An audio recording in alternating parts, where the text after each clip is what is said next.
MBBS in just 16 lakhs. Kyrgyzstan, Central America, Russia, Georgia. Orbit Global Education.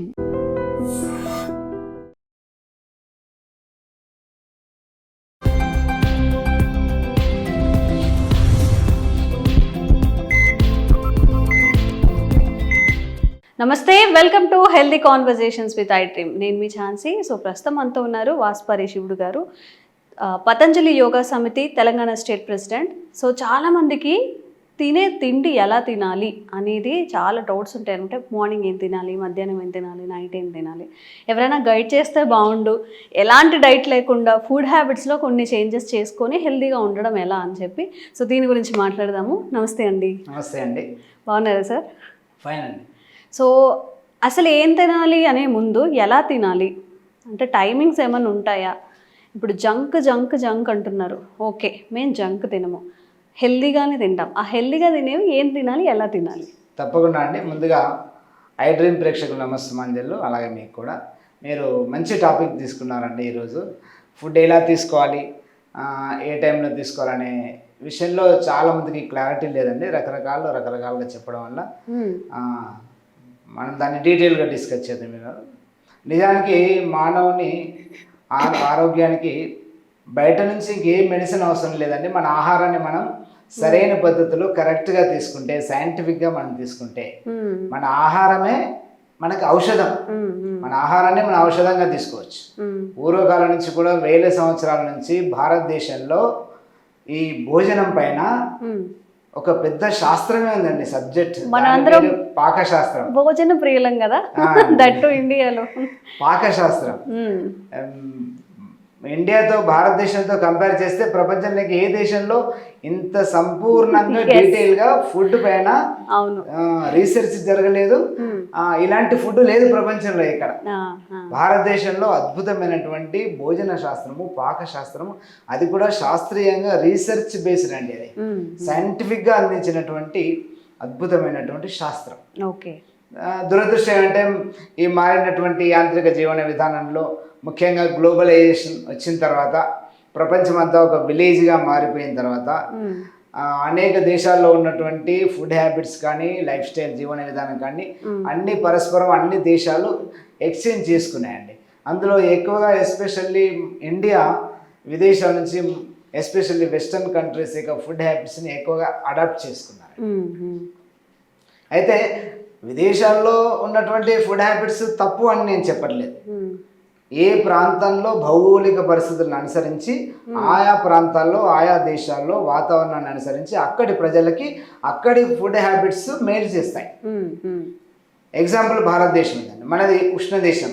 Western కంట్రీస్తో compare చేస్తే మనది ఉష్ణ దేశం, వాళ్ళది చల్ల దేశం. ఇక్కడ మన భారతదేశంలో మన భౌగోళిక పరిస్థితులను అనుసరించి, ఇక్కడ పండే పంటలను అనుసరించి మనకి ఇక్కడ భోజన అలవాట్లు, మనకు ఆహార అలవాట్లు మనకు మేలు చేస్తాయి. వెస్టర్న్ కంట్రీస్ ఏదైనా మనకు క్వైట్ ఆపోజిట్ వాతావరణంలో ఉంటారు. వాళ్ళు చల్లని ప్రదేశాల్లో ఉంటారు. మనకి 360 days సూర్యోదయం అవుతుంది. చాలా దేశాల్లో సంవత్సరానికి 6 months నుంచి 8 months వరకు సూర్యోదయమే కాదు. అలాంటి దేశాలు చాలా ఉన్నాయి. అలాంటి చల్లని దేశాల్లో ఉన్నటువంటి ఫుడ్ హ్యాబిట్స్ వాళ్ళకు మేలు చేస్తాయి. కానీ దురదృష్టం అంటే మనం ఈ అవగాహన లేక అలాంటి దేశాల నుంచి ఫుడ్ హ్యాబిట్స్ మనం అడాప్ట్ చేసుకోవడం, మనకి మన వాతావరణానికి ఇప్పుడు చెప్పిన వెస్టర్న్ కంట్రీస్ చల్లని దేశాల వాతావరణం క్వైట్ ఆపోజిట్గా ఉంటుంది. అక్కడి ఆహార పదార్థాలు ఇక్కడ కుదరవు, అనారోగ్యానికి దారితీస్తాయి. దాని గురించే మనం మన వాతావరణానికి సంబంధించినటువంటి ఎలాంటి ఫుడ్ తీసుకోవాలనే విషయంలో మనం డీటెయిల్గా డిస్కస్ చేద్దాం. ముందుగా భోజనం విషయానికి వస్తే, ఆహారం విషయానికి వస్తే, ఆహారానికి 3 గుణాలు ఉంటాయండి. త్రిగుణాత్మకమైనటువంటిది మన భోజనం. త్రిగుణాత్మకమైన 3 గుణాలు. మొదటిది సత్వగుణం, రెండవది రజోగుణం, మూడవది తమో గుణం. సత్వ రజస్ తమో గుణాలు అంటే సాత్విక భోజనం, రాజసిక భోజనం, తామసిక భోజనం. ఇందులో మొదటిది సాత్విక భోజనం విషయానికి వస్తే ఇది పూర్తిగా 100% వెజిటేరియన్ అండి. శాకాహారం, పూర్తిగా శాకాహారము. మరియు ఇది సరళమైనటువంటిది, సింపుల్ భోజనం అండి. మనకు అర్థమయ్యే భాషలో చెప్పుకోవాలంటే సామాన్యుడి భోజనము. సంపన్నుడి భోజనం కాదు, సామాన్యుడి భోజనం, సింపుల్ భోజనం, సరళమైనటువంటి భోజనం. మరియు 3వ అంశం దీనికి ఉన్నటువంటిది తాజా భోజనం. అంటే పులియబెట్టినటువంటిది, ఫర్మెంటేషన్ చేయనటువంటి భోజనం. ఓకే. పూర్తి శాకాహారము, సరళమైన సింపుల్ భోజనము, మూడోది తాజా ఆహారం. ఈ మూడు కలిపి ఉన్నటువంటిది సాత్విక భోజనం. ఇది పిల్లల నుంచి పెద్దవాళ్ళ వరకు అందరూ తీసుకోదగినటువంటి మంచి ఆహారం. అలాగే ఇది వారంలో 7 days, సంవత్సరంలో 360 days, 100 years వరకు తీసుకోదగినటువంటి మనకు మేలు చేసేటటువంటి ఆహారం సాత్విక భోజనం. మన శరీరానికి మరియు మన మనసుకి రెండింటికి మేలు చేసేటటువంటి భోజనం సాత్విక ఆహారం. రెండోది రజోగుణాన్ని కలిగించేటటువంటి రాజసిక భోజనం. ఇది కూడా పూర్తి శాకాహారమే, కానీ ఇందులో రజోగుణాన్ని పెంచేటటువంటి నూనె, నెయ్యి అధికంగా ఉంటాయి. అలాగే మధురమైనటువంటి స్వీట్స్, అలాగే పండ్లు, ఫలాలు మరియు పిండి వంటలు, అనేక రకాల పిండి వంటలు, రుచికరమైనటువంటి రకరకాల రుచులతో కూడినటువంటి పిండి వంటలు, ఇవన్నీ కలిపి ఉన్నటువంటి భోజనం రజోగుణాన్ని కలిగించే రాజసిక భోజనం. ఈ భోజనము అప్పుడప్పుడు తినడానికి పనికొస్తుంది. మన పెళ్ళిళ్ళు కానీ, పేరెంటాలు కానీ, పండుగలు, ఫెస్టివల్స్ సందర్భంలో, స్పెషల్ అకేషన్స్, ఫంక్షన్స్లో అప్పుడప్పుడు తినడానికి పనికి వస్తుంది ఈ భోజనం. రోజు తినడానికి పనికిరాదు. రోజు కనుక మనం రాజభోజనం చేసామంటే మనకు తప్పకుండా రోగాలు వస్తాయి, జబ్బు చేస్తుంది. అందుకని పూర్వకాలంలో ఈ రాజభోజనం చేసేటటువంటి వాళ్ళు సంపన్నులు, రాజులు మాత్రమే చేసేవాళ్ళు. వాళ్ళకే రాజవైద్యులు ఉండేవాళ్ళు. కామన్ పీపుల్ కి వైద్యులు, స్పెషల్ గా ప్రత్యేకంగా వైద్యులు లేరు. పూర్వకాలంలో నిజానికి బ్రిటిష్ వారు రాకముందు ఈ దేశంలో ప్రత్యేకంగా ఆసుపత్రులు ఏమీ ఉండేది కాదు, తక్కువ అక్కడక్కడ. అది కూడా రాజవైద్యులకు మాత్రమే ఉండేది. సామాన్యులకు ఆసుపత్రి ఉండేది ఎక్కడ? మన ఇల్లే.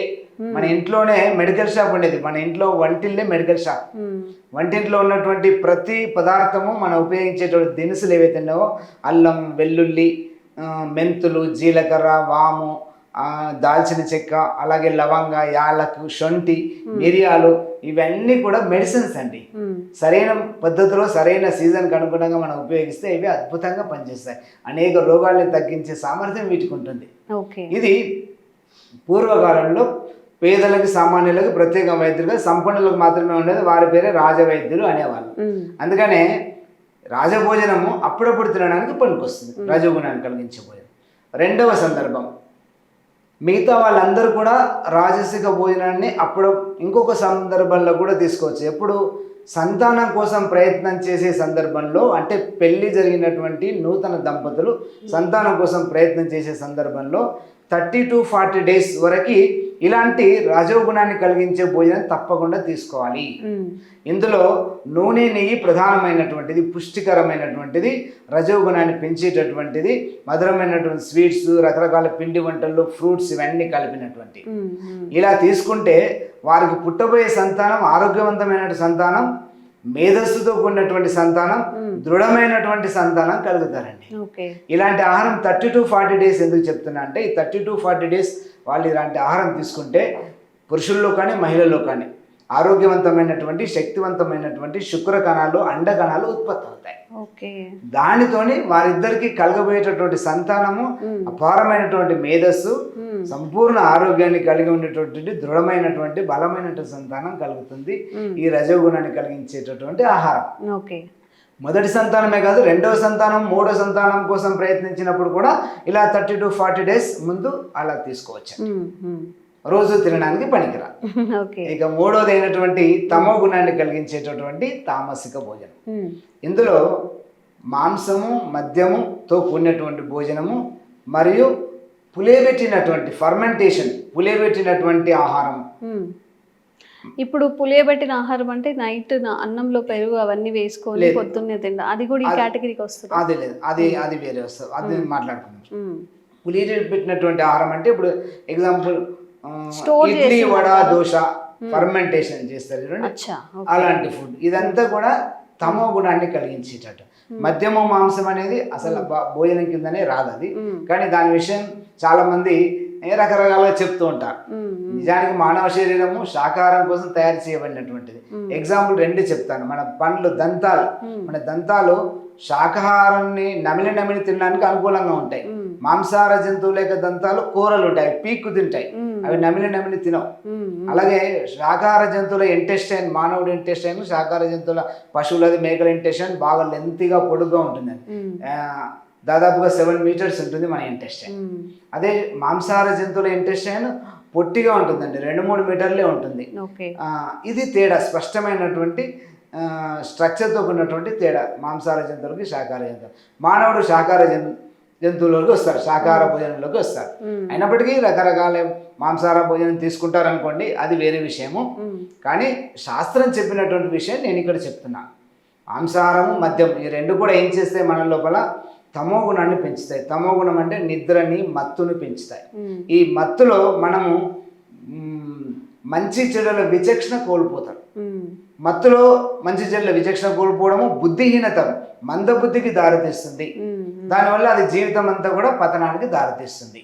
ఇక్కడ ఫర్మెంటేషన్ చేసినటువంటి పులియబెట్టడం అంటే కుళ్ళిపోవడమే, అది కూడా బుద్ధిమాంద్యాన్ని కలిగిస్తుంది, నిద్రను కలిగిస్తుంది.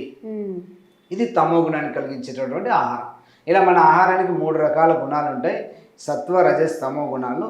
వీటన్నిటిలో మనం మొదటి చెప్పుకున్న సాత్విక భోజనం ఎల్లవేళలా సంవత్సరం పొడుగున్న 360 డేస్ జీవితాంతం కూడా తీసుకోవచ్చు అందరూ. ఓకే, ఇంకొన్ని వీడియోస్లో మరింత అవేర్నెస్ కల్పించే ప్రయత్నం చేస్తాం. Thank you sir. Sir, one life lesson what medicine has taught you. Whatever you can do without expecting. But I really believe మన పాజిటివ్ యాటిట్యూడ్ ఉంటేనే మనం ఏదైనా సాధించగలం. గట్ ని మనం కరెక్ట్ గా డీల్ చేసినట్లయితే అది మనకి పాజిటివ్ హార్మోన్స్ ని రిలీజ్ చేస్తుంది. షుగర్ వచ్చిన వాళ్ళ పరిస్థితి ఏంటి? పొట్ట దగ్గర పెరిగితే దాన్ని ఆండ్రాయిడ్ అంటారు, ఆండ్రాయిడ్ ఫోన్ కదా. అసలు థాట్స్ ఎందుకు వస్తాయి? బ్రెయిన్ డెడ్ అంటే దానికి ప్రపంచం అంతా కూడా కొన్ని నిర్దిష్టమైనటువంటి లక్షణాలు ఉన్నాయి. మానసికంగా ధైర్యంగా ఉంటే క్యాన్సర్ జయించవచ్చు. You are a doctor for a cause sir, అంతే. వాళ్ళకి వచ్చిన ఆదాయం కాకుండా ఫ్రీ సర్వీస్ ఎంతమందికో చేస్తారు.